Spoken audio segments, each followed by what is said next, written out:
Artificial intelligence ప్రభావం కేవలం కింది స్థాయి ఉద్యోగులకే పరిమితం కాకుండా కార్పొరేట్ దిగ్గజాల గద్దెలను సైతం కదిలిస్తోంది.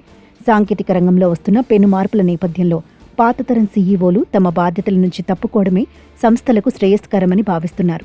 తాజాగా Coca Cola CEO James Quincey, Walmart మాజీ సీఈఓ డగ్ మెక్మిల్లన్ చేసిన వ్యాఖ్యలు ఈ సత్యాన్ని ప్రతిబింబిస్తున్నాయి. గతంలో అనేక విప్లవాత్మక మార్పులకు నాయకత్వం వహించిన క్విన్సీ ప్రస్తుత ఏఐ యుగంలో కొత్త సవాళ్లను ఎదుర్కోవడానికి యువ నాయకత్వం అవసరమని నొక్కి చెప్పారు. 2017 నుంచి కోకోకోలా ప్రస్థానంలో కీలక పాత్ర పోషించిన ఆయన ఈ నెలాఖరులో హెన్రిక్ బ్రాన్కు బాధ్యతలు అప్పగించనున్నారు. ఏఐ వినియోగం పెరగటం వల్ల వ్యాపార వ్యూహాలు మారుతున్నాయని, దానికి తగినట్లుగా నాయకులు మారాలని ఆయన విశ్లేషించారు. మెక్మిల్లన్ సైతం సాంకేతికతతో సుదీర్ఘకాలం పోటీ పడలేనని గుర్తించి పదవి నుంచి తప్పుకోవడమే సరైన నిర్ణయమని వెల్లడించారు. ఈ పరిణామాలు టెక్ ప్రపంచంలో సరికొత్త చర్చకు దారితీస్తున్నాయి.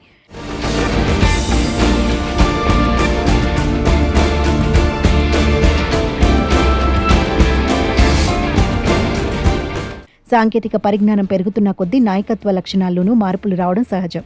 కానీ ఏఐ వల్ల సీఈఓలే స్వచ్ఛందంగా తప్పుకోవడం ఒక కొత్త ట్రెండ్గా మారింది. వాణిజ్య రంగంలో ఏఐ పాత్ర రాబోయే రోజుల్లో మరింత విస్తృతం కానుందని, దాన్ని అందిపుచ్చుకోవడంలో యువతకు ఉన్న వేగం పాతతరం వారికి ఉండకపోవచ్చని నిపుణులు అభిప్రాయపడుతున్నారు. డగ్ మెక్మిల్లన్ వంటి సీనియర్ నాయకులు సైతం భవిష్యత్తు అంచనాలను లోతుగా పరిశీలించి ఏఐ శకంలో సంస్థను ముందుకు నడిపే సామర్థ్యంపై ఆత్మవిమర్శ చేసుకున్నారు. టెక్కు అనుగుణంగా నాయకుల ఎంపిక జరగకపోతే మార్కెట్లో పోటీని తట్టుకోవడం కష్టమని క్విన్సీ పేర్కొనడం గమనార్హం.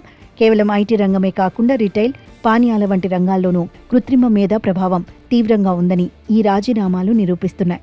కొత్త సాంకేతికతను స్వీకరించడం కంటే దాన్ని వ్యూహాత్మకంగా అమలు చేయగలిగే సమర్థులకు చోటు ఇవ్వడమే మేలని వీరు భావిస్తున్నారు.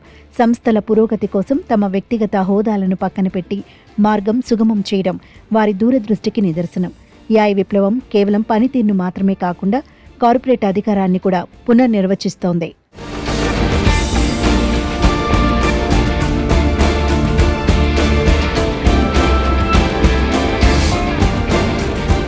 అయితే రాబోయే 5 ఏళ్లలో వైట్ కాలర్ ఉద్యోగాల భవిష్యత్తు మరింత అగమ్య గోచరంగా మారనుందని ఆంథ్రోపిక్ సీఈఓ డారియో అమెడోయ్ హెచ్చరికలు జారీ చేశారు.